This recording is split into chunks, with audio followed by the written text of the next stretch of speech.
Hello and welcome to So to Speak. I'm Lyle Groniger. And I'm Evan Mead. And today we're going to do something a little different. Here on this channel we like to talk about movies and music and sometimes politics, but that's more Evan's side than mine, and other things. So we thought we'd do something different. We're going to talk about a book. Yeah. Yeah, a book that's all about movies, music, and pop culture. So Evan, Ready Player One. My oh my, there's quite a bit to talk about. Well, before we kind of get into it, I think it's cool we're talking about it because Ready Player One, the movie, came up in our Space Jam analysis of the two movies. Those two are awfully alike. Yeah. Space Jam: A New Legacy specifically. Not the first Space Jam isn't like Ready Player One at all. But and then we also talked about video games for 2 hours last week with the whole Rock Band thing. You know how in the Oasis you could be anyone you want. Well, imagine like what the Rock Band planet is like in the Oasis.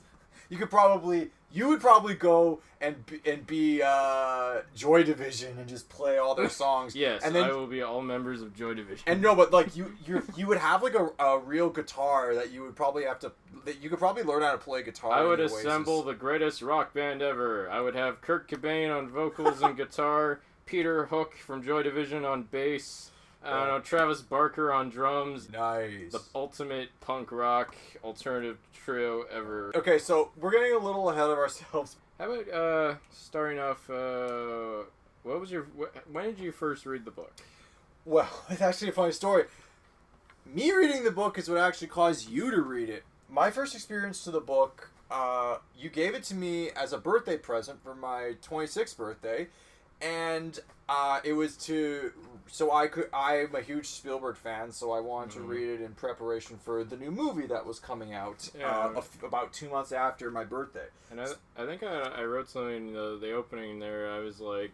Yeah, so you wrote, you autographed my copy of the book when you gave it to me. From one pop culture junkie to the next, happy birthday, Evan. Live long and prosper. Lyle. Very sweet. Yeah, that would be a nice gift. Yeah. It's kind of funny. My first experience with the book, just going back to that, was when I bought the book. I was so intrigued by it. As I was on the subway, I just read like the first, 2 chapters, and I breezed right through it. I'm often a very slow reader.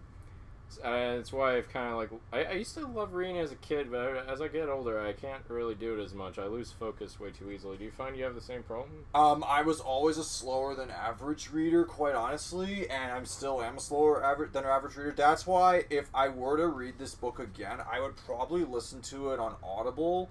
Because I would listen to audiobooks because like that way if I'm like doing stuff around the house or at work where I'm in a position where I can listen, I can just absorb everything naturally. Do you know who does the voice of the audiobook? Who voices Wade Watts and... The guy who does the audiobooks is Will Wheaton. Will Wheaton reads the Ready Player 1 and 2 audiobooks? Yeah, he does both of them. Will Wheaton from Star Trek Next Gen. The most popular character on this show. Not. And if you have Twitter, he probably deleted you by accident. Oh shit! Oh, doesn't he have like block bots? That guy? Yeah, because so many people like shit on him on Twitter, so he just kind of had to like do that. Yeah. That's such a Steve. I don't know if you know who this guy is, but that's such a Steve Shives thing to do. Yeah. Anyways, yeah. What's Ready Player One essentially about? Ready Player One, from what I gather, is about it's told from the perspective of a kid named Wade Watts. Wade Watts. Now, in the book, Wade Watts is like 18, 19 or 16, 17? I think, 16, 17, I believe. Yeah. So he's a kid who lives in a slum, literally an impoverished neighborhood called the Stacks in the city of Columbus, of all places in the U.S. Yeah, trailer parks have now gotten so overpopulated that they literally stack each other up like a Jenga. Yeah. Like a game of Jenga. I mean, so if you're trying to imagine this visually, you can actually... The cover of the book by Ernest Cline, actually has an illustration of like a bunch of yeah, that's exactly how Lyle described it. Just a bunch of RVs Jenga stacked and trailer homes Jenga stacked on top of one another. Well, first of all, earlier in the recording we talked about the Oasis a few minutes ago. The Oasis was created by a game designer who they say in the book is thought of to have Asperger's syndrome, which I thought was quite clever. He was this really antisocial, deeply introverted, but deeply intuitive game designer who decided to take the concept of PS1, Xbox Live, and... PS1. Sorry, PSN, sorry. Yeah. He decided to take the concept of PSN, Xbox Live, Oculus, VR, Steam, and turn it into the Matrix, where it's basically just an advanced version of the internet. It's an advanced version of the internet, except you have these goggles that can cause you to see the environment around you. The haptic goggles. You have special type of gloves that allow you to feel everything you do. Like if you have a gun, you can feel the gun vibrate in your hand. Yeah. And also, if you have enough money, you can get a full body suit that allows you to feel a haptic suit that allows you to feel everything.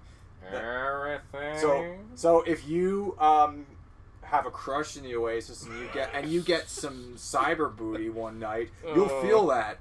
Or you could do what Wade does in the book and buy a sex doll. Like, you can do whatever you want to. And it could be anyone. That's true. But I'm glad they cut that out of the movie. Oh, yeah? It was really not something I needed to know. Yeah. Well, okay, so essentially, the Oasis is this basic cyber reality where any game in existence, it's there. It's just a massive compendium of everything in pop culture. Pretty much. And it's literally the whole idea. James Halliday, that's the name of the guy who designed it, the creator of it. The co-creator. He wanted because there's James Halliday, Ogden Morrow, and his wife Kira. Yes, they are the three co-creators of the Oasis. I will mention Kira later when we get to the second book. So the book is set in the year 2045, 5 years before the year this book takes place. James Halliday dies, and he said, "In the Oasis, I have left an Easter egg and 3 clues to find it. They're called keys. There is the copper key, the jade key, and the crystal key, I believe." Oh, good memory. Yeah, and I believe that's what the keys are. I think that's correct. Yeah. So, whoever just like in Genius, right? Just like any like good adventure game, you gotta find these items. You find those items, you get the Easter egg. No one has been able to find the Easter egg in 5 years since James Halliday's passing, until one day, young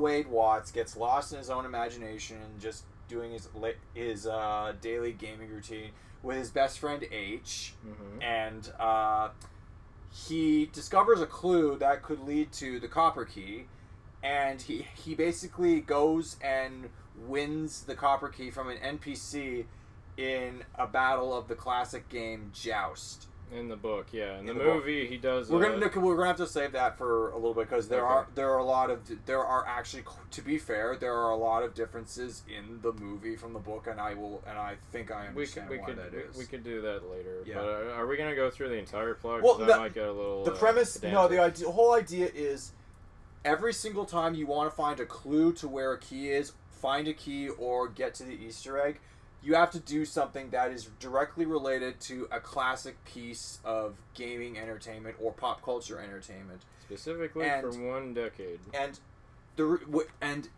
Finding this Easter egg isn't hard enough, Wade has to deal with the fact that he is competing against a gamer he actually has a crush on named Art3mis, and she she and Wade actually kind of team up sort of throughout the book. Well, they become a crew. They do become a crew along with Aech and two other players. And Daito. Shoto and Daito, who are Japanese gamers, and in the book, their backstory is actually a lot more tragic than it is in the movie. Well, because one of them actually kicks the bucket. Yeah. By a certain corporation called IOI. Well, that's the other thing. IOI Corporation is led by Nolan Sorrento, who is in desperate need of collecting all the Easter eggs and all the keys, so that he can essentially own the Oasis and have all the competition. When James Halliday created the Oasis, he wanted it to be mostly free of rules, which basically he wanted the limits of the Oasis to be one's own imagination. So he wanted there to be no rules, and with that, no commercialism. If IOI, led by Nolan Sorrento, gets control of the Oasis, they will essentially monetize the ever-loving fuck out of it to the point where there'll be ad blocks on everything you want to do. There will be ads shoved in your face, and they literally, like, I think in the book and the movie, they explain how many ads can we shove on people's goggles without giving them a seizure. 80%! Yeah. No, like, it essentially would have been... He wanted to monetize the Oasis. It wouldn't be free anymore. But it almost seems like a commentary on the whole net neutrality scandal. Yeah. And keep in mind, this book was published in 2011. Keep that in mind. Yeah. It will be relevant later. This book was published in 2011, and it was very much ahead of its time. Yeah. There are a few things that actually are kind of like relevant now, like the VR experience has expanded greatly. Yeah. As well.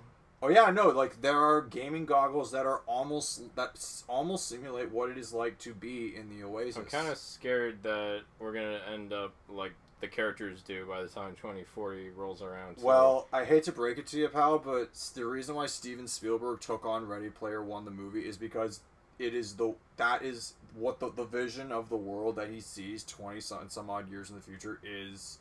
The vision that was depicted in 20 some odd years in the future that this book tells is very similar to how he sees where the world's going. So yeah. Spielberg could be a bit of a cynic, so yeah.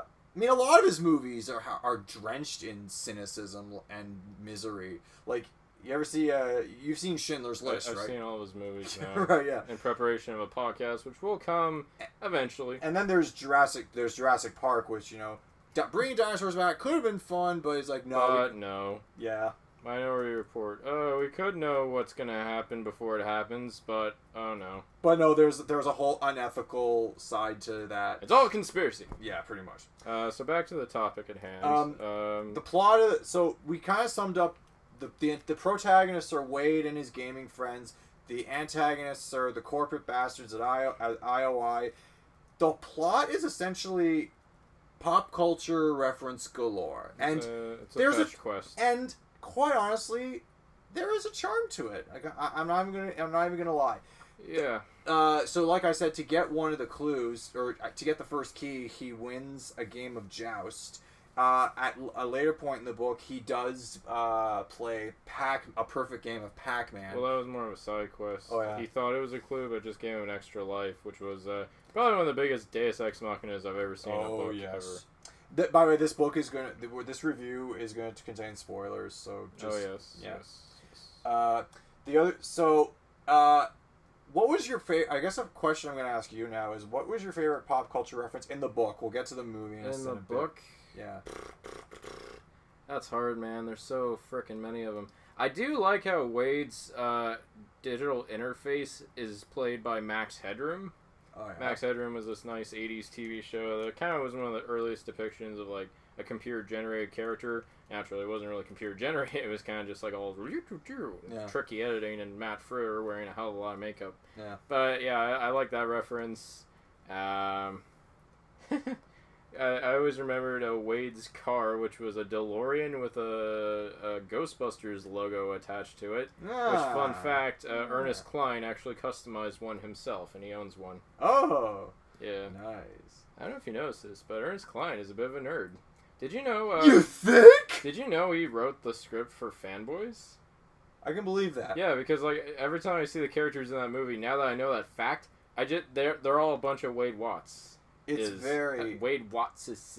Yeah.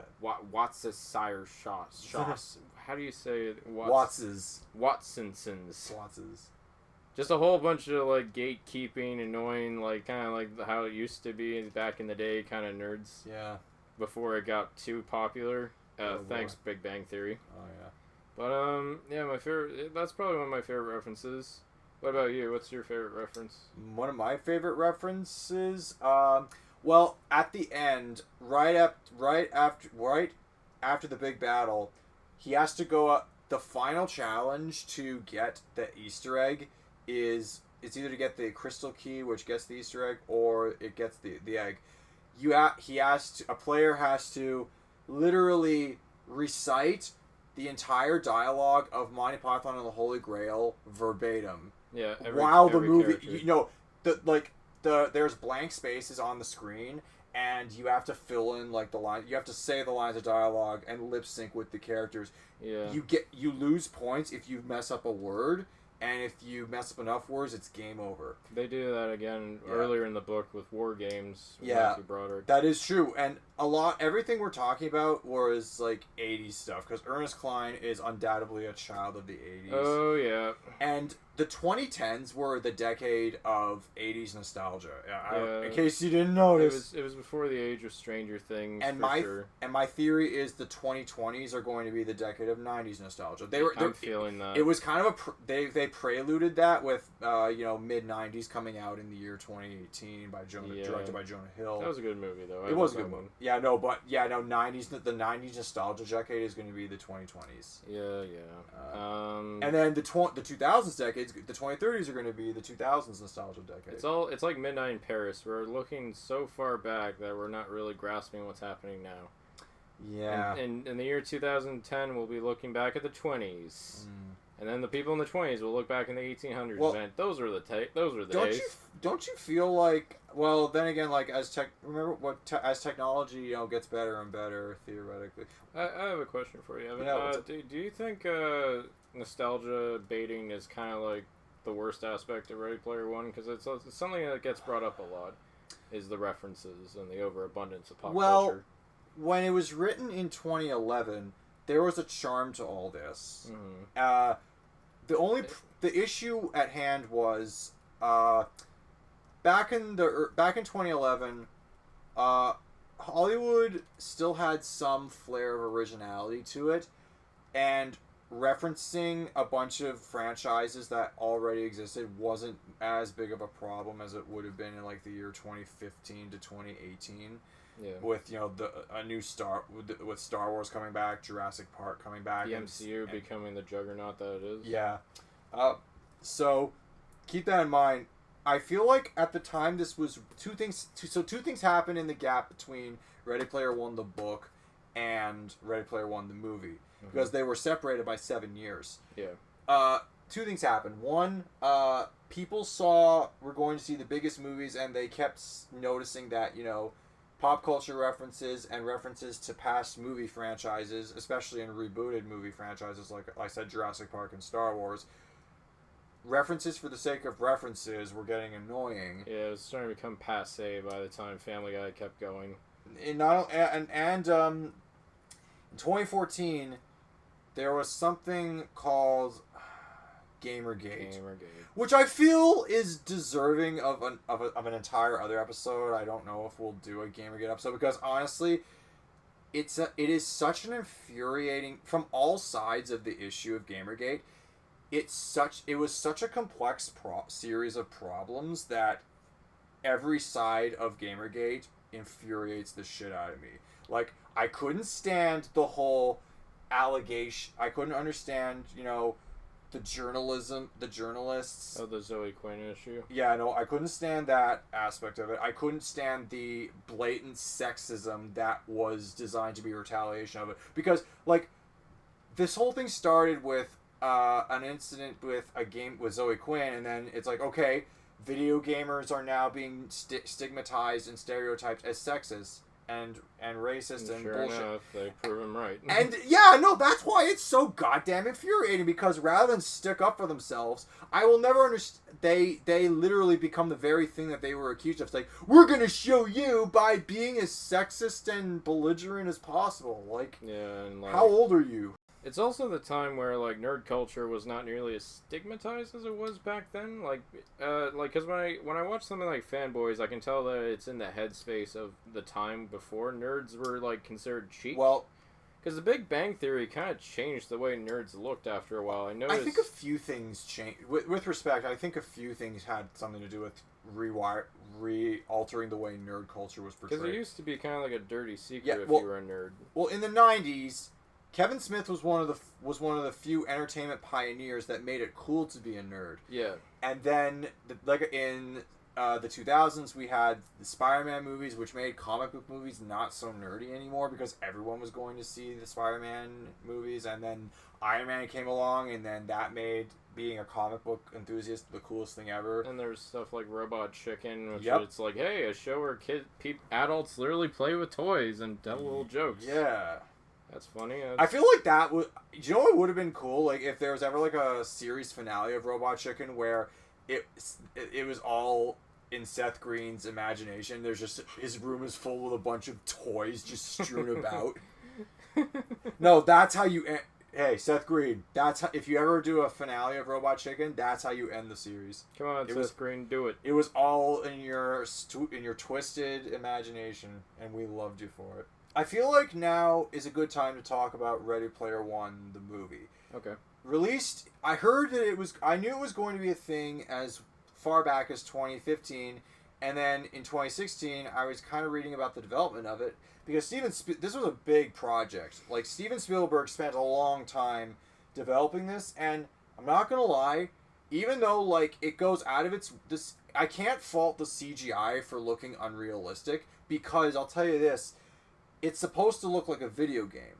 Mm-hmm. He wanted it's supposed to look and feel like a video game. The graphics, I would say, are slightly better than today's contemporary, like, PS4 or Xbox One graphics. So, I can't really fault the CGI for looking fake or bad. Yeah, I gotta say, whenever I see, like, posters of the movie, or I see, like, the actual, like, you know, the avatars that they have... Yeah. I'm usually put off. I don't really like the design. But when I sit down and watch the movie, I kind of just gel with it after a while. It's kind of like when you have a bad smell in a room, but you start to become nose blind, I guess. That's not a nice comparison, but it's just how I kind of feel. It's like, it's same with Marvel. Like, sometimes I feel like, oh, I don't want to sit through this again. I've seen it 3 times. But then when I sit through it again, and just from start to finish... You know, I get glued. That's why I would only ever want to watch one of those movies again if, like, I hadn't seen them in a really long time, or if I want to do a commentary, like, with my friends and just do or a drinking game. It's fun with a group of people, I'll say that. So how did you like the movie? I really enjoyed the movie. Well, thanks to you giving me the book as a birthday gift, I had 2 months to read the whole thing and prepare. But... The book changes a ton of things. The movie changes a ton of things from the book that I knew how it was going to end when I walked in the movie, so there weren't any surprises there. Mm-hmm. Here's what they changed. A lot of the games that Wade plays got swapped out for other nostalgic pop culture references because. It would have been... I don't know how well it would have translated to the screen to have him playing Pac-Man. It's very hard to make video games look intense, like just playing them. Like, you know, one of the most iconic scenes in the book where he fights that Skull Knight with a game of Joust. I don't know how you can make that, like, cinematically But exciting. Lyle, haven't you seen The Wizard? Yeah. Do you remember how epic they made... garbage movie, but... Do you remember how epic they made Super Mario Brothers 3? Oh, Super Mario Brothers 3! What an awesome game! Buy it now after you leave. Well, that was the plan. How many video games get marketed by a film? Not many. Not barely any at all. Not many. Holy That was like a once-in-a-lifetime thing. Yeah, Nintendo ruled the world back then. Yeah. But anyways, yeah, I really enjoyed the movie too. It's not the best Spielberg movie by a long shot. No. And I do kind of have this kind of like kind of feeling whenever I try to recommend it to people. But I don't know. There's something about it. At the end of the day, I just find it charming, just like I did with the book. There's something. It's for us, I guess. The soundtrack is all 80s and 70s songs, so right there, I'm sold. The music in terms of but we've had this issue before where we talk about movie soundtracks, where like a movie soundtrack can have amazing songs, but if the songs don't gel well or mix up well with the movie, I'm looking at you, David Ayer's Suicide Squad. We'll see how. I guess we're gonna see how James Gunn's Suicide Squad holds up. I'm looking forward to that. I'm gonna see that Saturday. I'm gonna see it next week, so we'll check it out. So case in point, Dave Ayer's Suicide Squad. The songs are just there to. It's wallpaper. Because it's like this. Hey, what's that? What's Jai Courtney's character? Captain Boomerang's Australian. What song can we have in the scene that proves he's Australian? Oh yeah, one of the biggest Australian rock bands of all time, AC/DC. About doing bad things. No, it was either going to be an AC/DC song or Down Under by Men at Work or Beds Are Burning by Midnight or Oil. Wolf Mother, dude. Oh yeah, Wolf Mother's Australian, right? Joker and the Thief in the Night. But I digress. So yeah, so you like the soundtrack, right? The soundtrack works quite well. Like every single song feels appropriate. Some of my favorite songs were when they have the big charge scene in the final battle with Twisted Sisters. We're not gonna take it. Wade's just holding the we're boom not box, gonna take it. just like John Cusack. Yeah, that was pretty good. Yeah. By the way, this movie does to pop culture references what Who Framed Roger Rabbit does to cartoons. Oh, so you think the pop culture was like informed and well utilized? I went to see this twice in the theaters because I was so intrigued by everything I could see on the screen. I want to go back and repeat. It's like Wreck-It Ralph. No, you know? Repeat viewings helped this movie for me because I was able to go back and look at things that I missed. You simply, unless you pause the movie every 2 seconds, you simply will not see every pop culture reference the first time you saw it. It's pretty cluttered sometimes, especially in the final battle. I think Tracer from Overwatch appears like at least 4 times. Well, that's actually popular. That's actually what got my brother into the theater because Are you serious? No, my brother like doesn't really go to the theater that often. but he's a very faithful gamer. And when he saw the trailer for Ready Player One and he sees Tracer, it's like okay. He was playing Overwatch at the time. It's like okay, I'll see it. Okay, I'll watch the movie now. Yeah. And then when he saw it, watch Butt Girl. Is that what they call Tracer? Butt Girl? Kinda, yeah. It was a big thing at the time. I thought Lara Croft was Butt Girl. No, Tracer is Butt Girl because, quick aside, when she came out, she had a character pose that offended a lot of people because it was kind of deemed too sexualized. And they're like, you gotta change that pose. And then Blizzard was kind of like, fuck you. She's got a butt. So what? Hey, that rhymes. She's got a butt. So what? And they just did a less sexualized pose, but her butt was still full front and center. Yeah. Okay. But anyways, you know what I like about the movie? They actually fixed a few things that I didn't necessarily like about the novel. What didn't you like about the novel? I didn't like how sometimes it would grind to a halt because they didn't have any clues. Sometimes the pacing would really slow. It would be like months, and he's just not finding any results. And there's one scene I kind of like in the book where you just see him in his day-to-day life, isolated in his, hotel room, blacked out all the windows, shaved all his body hair. Hold up now. How do you get from his home with his aunt and her abusive boyfriend to a hotel? Well, because remember when Nolan Sorrento meets up with him on a video call? Right. And then when Wade refuses to help him, he sets up all these drones to drop bombs on his, neighborhood. Yeah.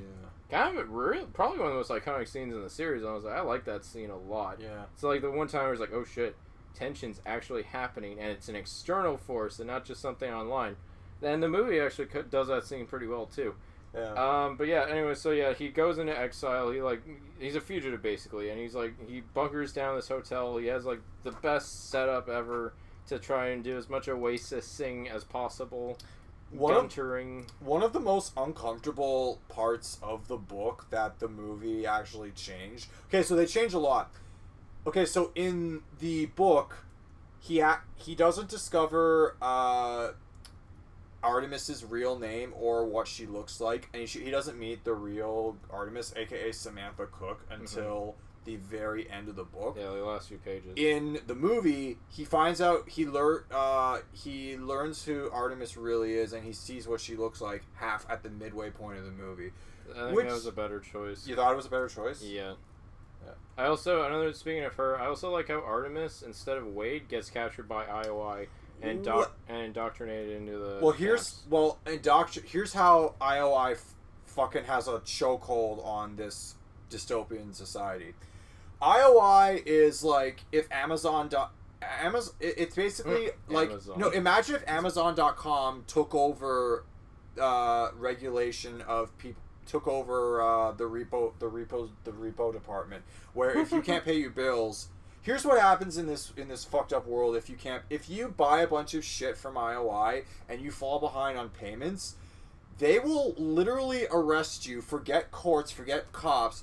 They will arrest you and detain you and put you to work in an IOI warehouse where you are essentially, you have to basically go into the Oasis as a Sixer, and Sixers are basically the henchmen of the corporation. They're the most annoying players. They're basically NPCs, except they are manned by some loser who works for IOI. Yeah, they're all faceless and they're completely they're all dispensable. Their gamer tags are all numbers too. Yeah, exactly. So like in the book, this is always my least favorite part of the book. Wade gets himself captured, and he's in this like work camp, right? Yeah. In one of the building offices, and the book spends an inordinately long time of him just working and slaving away. I think he was trying to go for like a Brazil reference, like that Terry Gilliam movie, but it was kind of like it was boring, and it took a long time for him to finally get what he was trying to do, which is he was trying to hack the server or something. He was trying to like corrupt the IOI from the inside so he could get a chance to get in and get the final key. But in the movie, and I like this better, Artemis is the one who sacrifices herself, and she's the one who's in the camp, and she gets like an insider look into, and she actually helps them get to the final key and deactivate the shield that keeps everyone from getting to it. I like that better because in the last third of the book, Artemis doesn't really get to do much of anything. She's kind of like in the sidelines. Yeah. So to see her be more of an active participant in the finale was a lot better, in my opinion. Yeah. What else will change? Most of the events. Remember IROC?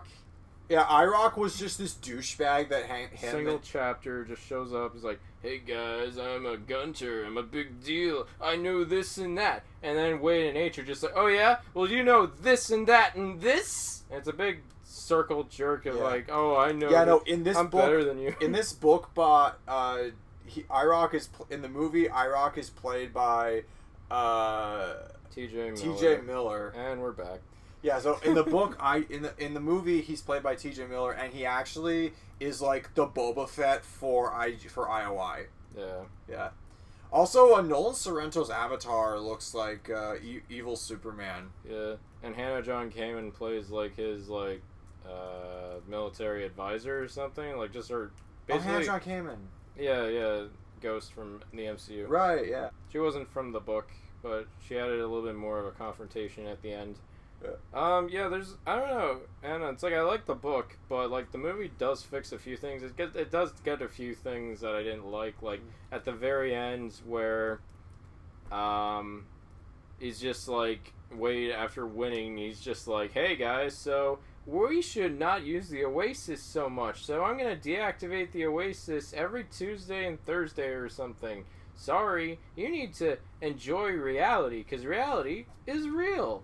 I'm just like, yeah, but like, Oasis is now one of the most integral it's like the most integral thing in our economy right now. Yeah. It's more than a game. It's an entire like. It's a way of life. It's practically a workforce. People go to school in the Oasis. People go to school.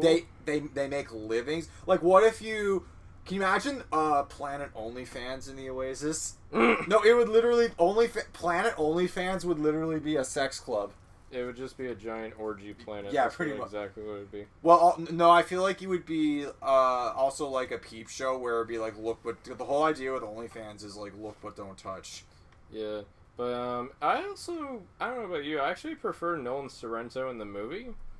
Yeah, in the book, he's not very interesting. Well, it's not that he's just uninteresting. He's just kind of generic. He's just like, hey, I'm a big evil corporate man. Ha ha ha. And he doesn't show up very much in the book at all. Yeah. You just feel the presence of the Sixers slowly encroaching in on the final objective. Yeah. But Nolan himself is not very present. But in the movie, he's played by Ben Mendelsohn. Ben Mendelsohn, a.k.a. Principal Skinner. Yeah. He would real life Principal Skinner. He's the perfect guy for Skinner. Yeah. Am I so out of touch? No. No, it's the children who are wrong. The children that are wrong. Yeah. Yeah, I don't know, he's a little bit funnier, he's a little bit like... My favorite part of the movie is when he, like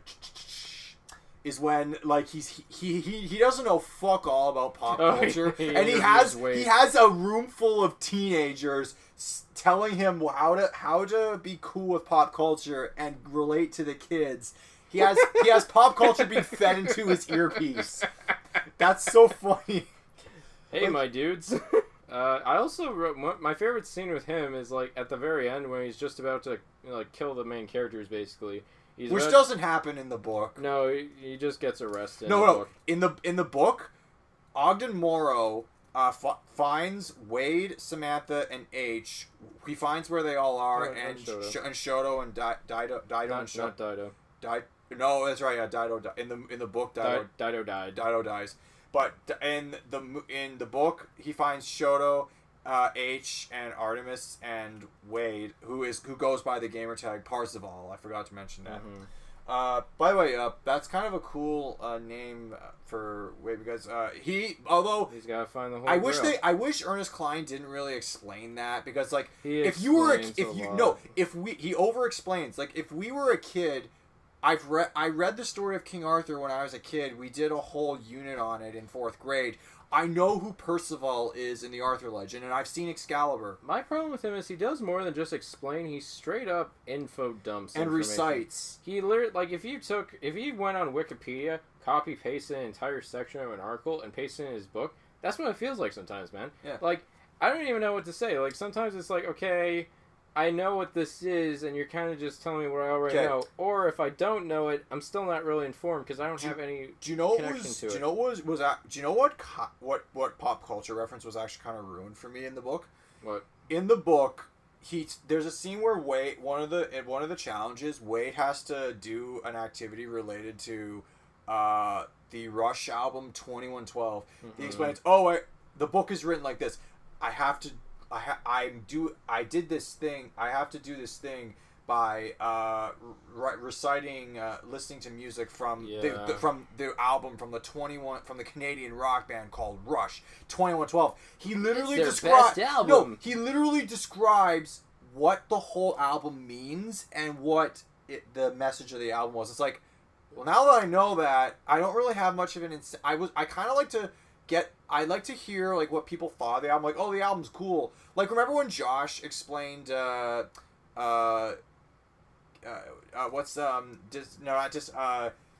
Grace Under Pressure by Rush. Like, he inspired me to go listen to that album. I did listen to it. I thought it was a great album. Yeah, because he didn't over-explain it. He gave an emotional connection to the album. Why couldn't Ernest Cline gives emotional connections all over the place to this pop culture, but the emotional connection gets lost when he over-explains everything. The movie corrects that. So back to my point with Sorrento. I love it when he bursts through the door. He's ready to shoot the kids, but it's too late. Wade already has the Easter egg, and it's just glowing into his hands. And Sorrento, who actually has a backstory where he was actually a lackey for like the two guys at for Gregarious Games and Ogden Morrow. Gregarious Games, yeah. And he was just like kind of the coffee guy. He was like a gopher. And he wanted to do more. He wanted to expand on this idea, but they just never listened to him. And there's almost like this moment of pathos where he just sort of like stares at the egg. It's like, I was so close, but I just missed it. And it's the one time where I was like, wow, I never thought a character who was just like a thin, like, corporate asshole and could actually a corporate asshole who's literally about to murder children with a gun. I feel kind of like a little sense of humanity for him just from like Ben Mendelsohn's face in that one shot. That's all I gotta say about that. But and then we should mention that one of the main characters gets killed off in the book. That's Daito, Shoto's friend. Yeah. He was a hermit who just lived in his apartment, which is actually a real kind of subculture over in those countries. Yeah, they call it. There was a whole generation of kids called the Missing Millions where they rarely ever leave their home. They have like their groceries delivered to them. They have. Boy, I wonder how that feels. I'm sure there's not ever going to be an event in real Earth history. See, they were prepared. No, that's why this book was so ahead of its time. Mm-hmm. Yeah. Mm-hmm. Yeah, exactly. No, I get a real Ready Player One vibe last year when I was just sitting around on my computer all day, just doing what I do best, just surf the web. But hey, if not for that, this podcast may not have existed, so... Yeah, exactly. Good on you. Creativity has to be born out of these things. Yeah, in the movie, Daito, he doesn't die. He sticks around, and he does, like... Isn't Shoto, like, a little kid in the movie? Well, he was in the book, too. Oh, right, yeah. But yeah, he's a little kid, and, yeah, and Daito's main contribution is he fights the Nolan Sorrento's Mechagodzilla with an anime thing. Yeah. I know, I get most of the references in Ready Player One. As soon as it's anime, I'm like, I don't know. Well, that's where's Veronica when you need her? She's a big anime fan. So, I have a bit of a question. This is kind of like the last thought I want to say about Ready Player One before I move on to other things. Do you think, there's, you know how, like, a female character comes out and is like, oh, she's a Mary Stu. Yeah. Or not Mary Stu. Oh, she's a Mary Sue. And it's like, yeah, because, they're capable, they can do almost anything, they don't really need training in any regard, and they kind of just always succeed. Yeah. Do you think Wade Watts is a Gary Stu? No, because stuff does go wrong for him. He does struggle. Like, in the book, I didn't believe he was a Gary Stu. He just, but here's the thing, we find out later that Ogden Morrow was literally, like, watching him in age, like, through the game. I was a little confused as to why Ogden Morrow would have such high faith in Parzival or Wade, of all people. Well, because he was the first to get those keys, and he kept succeeding. Yeah. And to be honest, when Ogden Morrow shows up out of thin air, just like, all right, everyone, I know you're at your lowest point. Come to my massive Lord of the Rings style house, and you'll be protected from Sorrento. Well, that doesn't happen in the book. It does. Oh, in the movie, it doesn't happen in the movie. In the book, it happens. But in the book, when that happened, I felt no tension whatsoever. Yeah, no, because I was relieved. they took away. There's no external conflict. Yeah. But in the movie, they fixed that because they're being chased in a giant car battle. While they have to play the game. Yeah, and sometimes, like, with the car shifts, then Parzival gets shifted, Do you remember when he almost destroys the Oasis because he got jolted in a car? He almost pressed the big cartoon button. Yeah. No, there's literally a bit... No, for some reason, Halliday built in a failsafe so that anyone who controls the Oasis has the ability to destroy it with the touch of one button. That plays in later. Yeah, okay, so you don't believe Wade Watts is a Gary Stu. I think he's a little bland for a protagonist. He's basically... he doesn't really... He's a vehicle for pop culture references. He doesn't really... He's very static. He doesn't change very much in the first book. Oh, yeah? And, I just feel like sometimes when there was a challenge... It was mostly in the challenge moments where it's like, whoa, I have to play Joust. It's a good thing I played Joust a lot when I was in school, but I'm a little rusty. I win. Well, do you remember Slumdog Millionaire? I never watched that movie, actually. Oh, you did? Okay. I'll give you the premise. Slumdog Millionaire is this movie where it's kind of like... it's both, like, a cultural homage and a cultural mythos. It's about this impoverished kid who grew up in the slums of India, and he goes on the Indian equivalent of the Indian version of Who Wants to Be a Millionaire, and he wins, but the society is so corrupt that they don't understand how he's able to win, so they torture him thinking he cheated at the game. But no, the reason why he got all these answers right is because he lived through everything. Oh, so you haven't seen it, but you know the plot. Yeah. So that's an odd parallel between that and Ready Player One. Like, or a protagonist knows the answer to everything because he did it in his past. I will say this: I do like the fact they got Ty Sheridan to play Wade Watts. Yeah, I thought he was perfect for the role.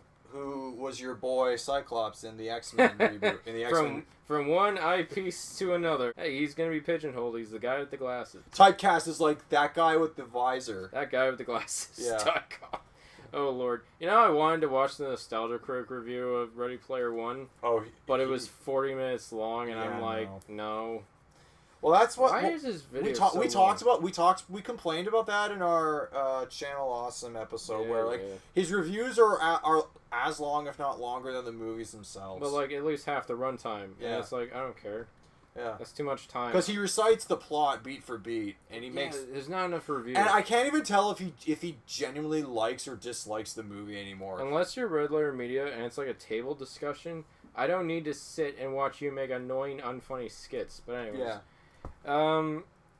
I guess to shuttle off, I think we both said our piece about Ready Player One. When the movie came out, it was generally well received. It made a shit ton of money. It was #1 at the box office for the entire month of March. I saw it twice. I saw it twice too. I wanted to go back and see everything I missed, and I just had it was the first movie it was the first movie since Black Panther that I wanted to go back and watch a second time just to see what I missed. Because at this point in my life, a movie has to be pretty interesting or pretty damn good for me to consider going back to see it again in the theater. But Ready Player One did that for me, so kudos to them. And I own the Blu-ray. I enjoy watch. I was worried that I would watch it too many times and repeat viewings would just kind of be like, yeah, I've seen this before. But no, like that's why I'm very careful. Like I'll watch the movie like once every 6 months or maybe once or twice a year, and it's still fun to revisit. I was very scared that when I rewatched it, it would not hold up at all. Because sometimes that happens. You had the same fear with Guardians of the Galaxy Volume 2. Yeah, but no, I rewatched Ready Player One. I was like, it's fun. Yeah, it's not too demanding. It's a nice popcorn movie. It's what Spielberg's good at. And can you imagine, dude? You write a book that is a total love letter to 80s cinema, and who do you get to direct it? The god of 80s cinema. The god of 80s cinema. You know what? Ernest Cline, man, he may not be a good writer, but he's living the dream. Yeah, no kidding. You know what? He's living the dream. He makes a movie. Spielberg turned his little love letter into a movie, and the movie wasn't. The movie was pretty good. Yeah. So it's a fun fact. Fun fact. The song of the end credits is like, well, you got the time, make my dreams come true. The reason why that song's in the movie is because it's the song that played at Ernest Cline's wedding. Oh, seriously? And he told Spielberg that, and he's like, that's our credit song. No, because I thought that was great because one of my favorite songs in the movie was Joan Jett's "I Hate Myself for Loving You" because it kind of foreshadows what his relationship with Art3mis will be like. Oh, we haven't talked about Art3mis yet. Yeah, so who is Art3mis? Who's Art3mis and who is Aech? And well, I mean, they're all gunters. They're people who hunt after the Easter eggs in the competition because they want to win the prize. Yeah. And Art3mis is the second person to get the key because she's directly after Parzival, who was like, you literally met her the second he got that key. Yeah. Which is funny. And she kind of proves to be like basically a girl that Wade fawns over. She's the kind of girl, I don't want to be crude, but it's kind of like he kind of has this thing where he types with one hand, if you know what I mean. You get my gist? Oh, yeah. Like, there's just so many moments where Wade just kind of acts a little too much. Actually, a lot too much. In his defense, not that I condone that kind of behavior, but in his defense, he's so withdrawn from the real world that he wouldn't be able to foster the practical skills, the IRL social skills to talk to or court a woman. Yeah, and in the movie, I remember when I watched it with Veronica, as soon as Wade, professed his love to Art3mis. After going on one date. And she's like, why did he One date. And she was like, why did he do that so fast? I'm like, because he doesn't know. Alright, he spends all his time in a fucking van just playing this game day in, day out. He doesn't interact. He hates everyone in real life. So yeah, he doesn't know how to communicate with people, and that's a real problem. The only person in real life who he doesn't hate is that old lady. That old lady. That old lady on his stack. Yes, who dies in the book but lives in the movie. Yeah. Yeah. Oh right, yeah. Yeah. So Art3mis is essentially the love interest. Some people have called her rather paper thin for a character. Well, the feminist when the movie came out, that was one of the biggest criticisms. The feminists, because she's kind of like a trophy at the end. In the movie, I feel like they do it a little bit better, and Olivia Cooke is a good actress. Yeah. So. Oh yeah, she is. So yeah, and Aech is his best friend, who is this imposing ogre character.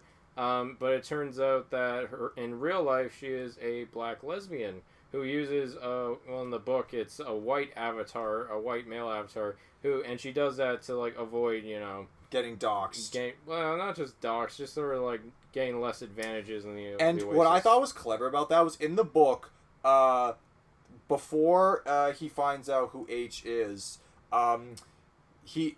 when he talks to Aech, when he's getting ready to go to the club. In the book and in the movie, Aech is telling him, do not, get too involved with Art3mis because you don't know a thing about her. And he says, what if Art3mis is like a 300-pound dude in his basement? Named Chuck. Yeah. And don't get catfished, bro. No, the whole idea was it's like, she is lecturing him on internet safety. Meanwhile, Aech is not who she said she was either. Mm-hmm. Yeah. Yeah. And also, her avatar in the movie reminded me of specifically. There's an orc from the Lame Hobbit trilogy that reminded me so much of Aech's avatar. So her avatar reminded me of Doomfist from Overwatch. I think that's what they were. Well, everything's a reference to some kind of game. So, yeah. Anyways, speaking of that, I just want to quickly move on and I just want to talk about some of other Ernest Cline works, some of his other works. First you gotta sell. There was a sequel to this book, and you're gonna sell me. Try and sell me on that. Before I talk about that, I gotta talk about his second book. It's gonna be very brief, man. Very brief. Sure. It's called Armada. What's Armada about? It came out in 2015. You ever seen The Last Starfighter? No. It's The Last Starfighter. Basically, this kid plays a video game. It's this big online game where you. Wait. I thought he already wrote this story. Where you shoot aliens and it's like, oh wow. But it turns out it was all a government conspiracy and the top players of this game get to go into a secret government space protocol army military thing. And they fight aliens with the ships. So Pixels? Yes! The Adam Sandler movie Pixels? And that's the worst thing. You know how in Ready Player One there's actually a reason why there's so much 80s culture references? Yeah. Because that's what Halliday liked, and if you want to win the game, you gotta get in the mind of Halliday. Yeah. In this book, the main character, who I actually would just call Wade Watts Light, his name's Zach Lightman or some shit like that, but he's obsessed with the 80s because that's what his dad liked, and he thinks his dad died, so it's the only thing that brings him closer to him. But it's so obtuse. I'm like, why is there so many 80s references in this book? Ernest Cline, do you have anything to say that wasn't based on these? You know what Ernest Cline is? What? He is the Uncle Rico of authors from Napoleon Dynamite. He's like the guy who's just stuck in the 82. He won't move past it. He constantly talks about it and constantly thinks about this past. Do you think he tried to capture lightning in a bottle twice? That might just be it. But honestly, Armada, probably my least favorite book of his, because I don't like how it's so unoriginal, and it's so I didn't care about any of the characters, and whatever happened at the end was a bit of a twist, I guess, but it just wasn't. I don't really know how to feel about it by the end. Yeah. It was just a mess. I couldn't tell if they were actually flying the ships or not sometimes, because that's how undetached from the story I was. Yeah. So I know if they make it into a movie, it's just going to be called The Last Starfighter remake or whatever. Just watch The Last Starfighter. It's not a great movie, but it's cool. Yeah. It's directed by the guy who played Michael Myers in the Halloween movie. Okay. Nick Castle. Cool. Whatever. Anyway, so yeah, that's Armada. Not much to say. I would just say skip it. And now that brings us to his current book, which came out last year, Ready Player 2. Oh, a sequel to Ready Player One. I am going to try and sell me on it because I haven't read it. Do you want me? I read the first pages of it because your copy was lying around that you got from the library. Do you mind if I kind of spoil things or no? No, and yeah, I do mind. I want to read the book. I'll either listen to it on Audible or I'll read it myself. Oh damn it. What's the premise and like what's the conflict? So after Wade Watts gets famous from winning the contest, that was the thing. That was the end. He discovers a new technology that Halliday invented called an ONI. I always call it the Oni, and it's this headpiece that you can put on. It's like it's like, you know, there's the Sega Genesis and there's the Sega CD and the Sega 32X. It's an add-on that you can put to the Oasis that basically lets you experience things with all 5 of your senses. It is a virtual reality that's even more in-depth than... It's like the expansion pack on your N64. It just completely enhances your experience to the max. Right. To the point where you can actually export memories, and people can experience those memories. Like, and of course, the first example, Ernest Cline says, like, man, I searched all the porn ones, like the M and F and the F and F and the non-binary, but I was too scared to try those out. And it's just like, oh god, why did you have to go there, man? Could have gone anywhere else. You knew it was going to happen. He knows his audience. No, you knew it was going to happen. Someone had to, I guess, but it's annoying. And like, so yeah, he wants to. Wade loves this new technology, and he wants to sell it. And the other 5ers, like I guess it's now 4, because like, yeah. Daito. Sorry, I forgot his name briefly. He's not in the book, and they're gonna have to retcon that in the movie. If this even sells for a movie, which it will, because not necessarily. It will, no, because Ready Player One made a shit ton of money, and that means a sequel's inevitable. Put it this way, Alita Battle Angel, when that came out, that was left wide open for a sequel, but there was talk about whether or not it would get one because it didn't do too well at the box office. But unfortunately, though, correct me if I'm wrong, but it looks like there might be a sequel to Alita. It's just weird because I don't know who's clamoring for a sequel, and this book got really negative reception. What if Spielberg doesn't come back to direct the sequel? I don't think he wants to. Yeah, because he's busy doing. Problem. He's busy doing other things. Oh well, it's just too exhausting. Get like a Spielberg apprentice, like if J.J. Abrams directs it or something. But yeah, anyway, so like. Hey, but what are you talking about? J.J. Abrams is good with pop culture references. I don't know. It's just kind of becoming his gimmick, though. He's stuck in the '70s, and like, you know how Ernest Cline's stuck in the '80s. J.J. Abrams is stuck in the '70s. He is, yes. Yeah. So anyways, Wade has this technology. He wants to sell it, but the problem is it's very addictive. And there's a 12-hour limit for how long you can use it before it kills you. Shit. So, yeah. Wait, this shit'll kill you in 12 hours? Well, you get, like, it ruins your neurons after a while. Wow. Like, you know, it's like when you use a computer too long, you start getting, like, kind of tired. Computer vision syndrome. Yeah, you start having problems. And it's like this, because it's so much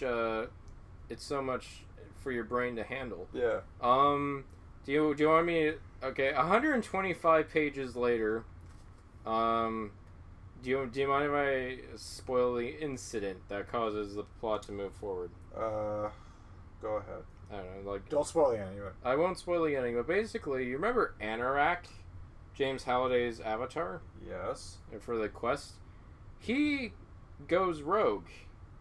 He basically becomes an evil version of Halliday, because Halliday was one of the first people to use the ONI, because he wanted to basically reach immortality. So he created this avatar, but he didn't want people to know everything about himself because he has some dark past, mainly with Ogden Morrow's wife. Yeah, the book and movie hint at that because the reality was he liked her, but she didn't like him back. No, he didn't like her. He loved her. He was too scared. He was too scared and introverted to court a woman or to talk to a woman. So Ogden Morrow basically made the move and got the girl. Well, she liked him back. She liked him. She reciprocated his affection when she got tired of waiting around for Halliday.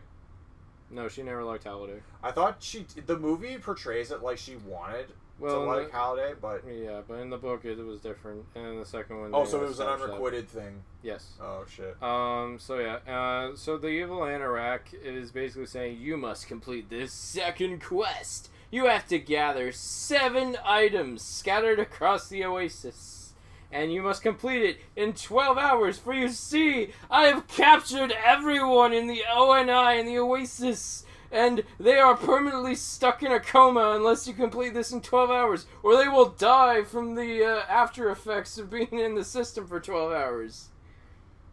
That's the stakes up and at 'em, boy. Why are you kind of hamming this up? I'm actually, as crazy as it sounds, like, I'm a little intrigued. Like, I feel like, okay, they took everything that was established in the first Ready Player One, in the first book, and they're upping the ante. That's what good sequel storytelling is supposed to do. Yeah. Now, I'm curious. You know what? Don't tell me anything more. I get what's at stake, and I get the conflict. I'm going to go buy the book off Audible. I'm going to start listening to it tomorrow. Okay. Yeah. Yeah. I mean, I think the book has its moments. I do wish it had better pacing, because, yeah, the inciting incident doesn't happen until, like, 125 pages in. That's, like, well over a third of the book. And, I didn't like that. But essentially, what I feel like the book tried to do is it tried to fix a few of the issues the first book had. Like, Wade has more issues. He's a way more flawed person now that he has everything. Art3mis is, like, has a few more things up. She's a lot more integrated into the plot. Yeah. The main, like, unlike the time, the characters... The side characters actually have to help Wade, because for once he actually doesn't know everything to solve this quest. Yeah. And I would tell you things that happen, like, within the quest, but I don't want to spoil it. Yeah. But yeah, to be honest, some of it I didn't even understand because I wasn't quite as into it. Like, there was a musician that was heavily featured prominently who I've never listened to, I've never really particularly cared for, so that was lost on me. And the last segment is based in a world that you really like that I don't, so that was lost on me too. Oh, based in a world that I like that you don't. Okay, we'll check it out. Yeah. So yeah. Yeah. If you want to read Ready Player 2, I guess you should give it a shot. I don't know how the hell they're gonna make it into a movie and keep everything intact just based on the licensing alone. That is intriguing. That's intriguing enough for me. I'm sold. I want to read it now. I feel bad. I kind of wanted to talk more about it, but you haven't read it, so like, I can't really get into too many details. But most of the backlash kind of like came from like the first third of the book. Don't tell me about the backlash. I want to read the book now. Okay, fair enough. So in conclusion, I guess we're kind of like the target demographic because we're a bunch of nerdy guys who like love pop culture. Yeah. But at the end of the day, I mean, like I guess the thing is, like, I don't know if people expect a whole lot from Ready Player One. I just think it's, like, passable entertainment. It's not the deep... For science fiction, it's not particularly It's deep, not the meaning of life. But it's an interesting concept, nonetheless. I mean, the idea of an oasis where you can basically be whoever you want to be and do whatever you want to do, that's appealing, I gotta say. It kind of sparks the imagination just a little bit. Yeah. And on that note, I want to ask you, Evan, if you had an account on the Oasis... What would your avatar be, and what vehicle would you want to possess? Oh, man. I would probably pick Link from the Zelda series, but not just any Link. Specifically, his appearance from Ocarina of Time, which was the first Zelda game that I fell in love with and played through all the way through to the end. Okay. That's why I would have him. Vehicles, though, are fucking challenging because I'm so torn. Like, I am torn between Maverick's F-14 Tomcat from Top Gun or a Warthog from the Halo games. Oh, all right. Yeah. You know the Warthogs are the Jeep with the turret. Yeah. AKA like the most popular assault four-wheeled assault vehicle in gaming history. That's nice. Maybe you can contest to that because you've played quite a bit of other games in the same vein as Halo, but I don't know, it's an iconic vehicle. Yeah. If I had to pick, I would probably, and this would probably make me look like a dork, but I would love to dress, I would just want to be like a program from Tron. Like, kind of just dressed in that neon blue and the black and white stark contrast. Yeah. Because, I don't know, it's just like Tron was like one of the first movies to kind of integrate what would it be like to be in a computer. and here you are in the Oasis inside a computer, living your life, living your best life. Oh yeah. And I don't know. I just think that'd be symbolic, and I think Tron, while it's a bit dated, it's kind of one of my favorite movies still, nonetheless. So I would want that. If for vehicles, if we're doing 80s vehicles, I'm gonna be like a total deep cut guy. I'm gonna say I want that radioactive Chevy Malibu from Repo Man. Go just ahead. Lift into the sky. You'd probably be the only motherfucker in the Oasis who has that. I know. You'd be original too. I know exactly. It's like, in fact, you could probably like get people to watch the movie more in the Oasis. Exactly, because everyone's like, oh, 80. Hey, you want to know an underrated 80s movie?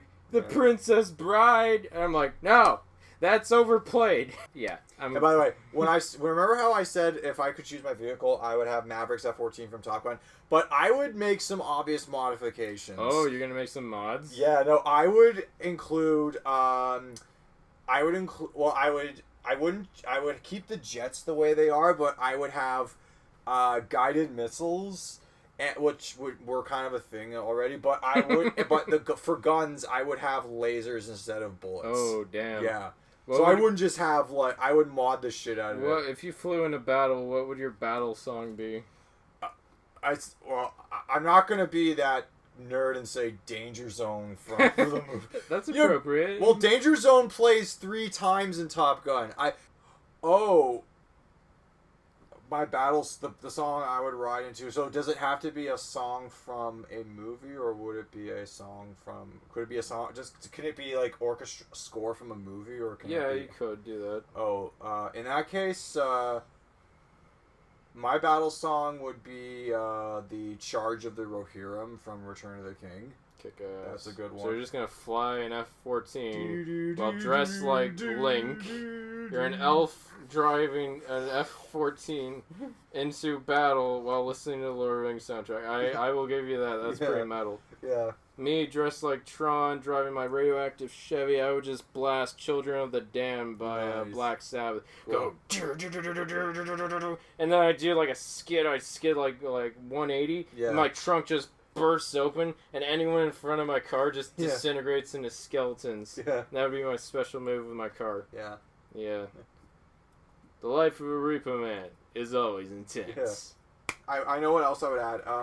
Because the F-14 Tomcat jet it's a plane that was designed to be flown by 2 people, not 1. So I would have a back seat for my friend, and I would also have an auto turret that whoever sits in the Goose's spot would be able to control. I'd have an auto turret on the plane that would be like the gun on the Millennium Falcon, where someone who I got him. Yeah, great kid, don't get cocky. yeah, that's what I would do. I don't know, if my car, would I want Harry Dean Stanton in my shotgun, or would I want Emilio Estevez in my shotgun? Yeah. I'd want Harry Dean. Just like, I don't want no commies in my car. No Christians either. There was a holy hand grenade. Yeah. Oh my god.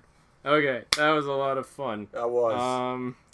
Go read these books. And it's funny, we recorded this podcast on the 10th anniversary of the book. It came out in 2011. Wow. 2021 now. Nice. I can't believe it's that old, actually. 10 years of... I know what we're going to call this episode. Ready Player One. 10 years of pop culture. 10 years of pop culture lore. Did it age? Did it age well? Yeah. Did Ready Player One age? Yeah, I like that. Age well. All right. Yeah. Logging off now. Or signing off. Yeah. We're logging off for the night. See ya. And remember, no one in this world ever gets what they want, and that is beautiful. Yeah.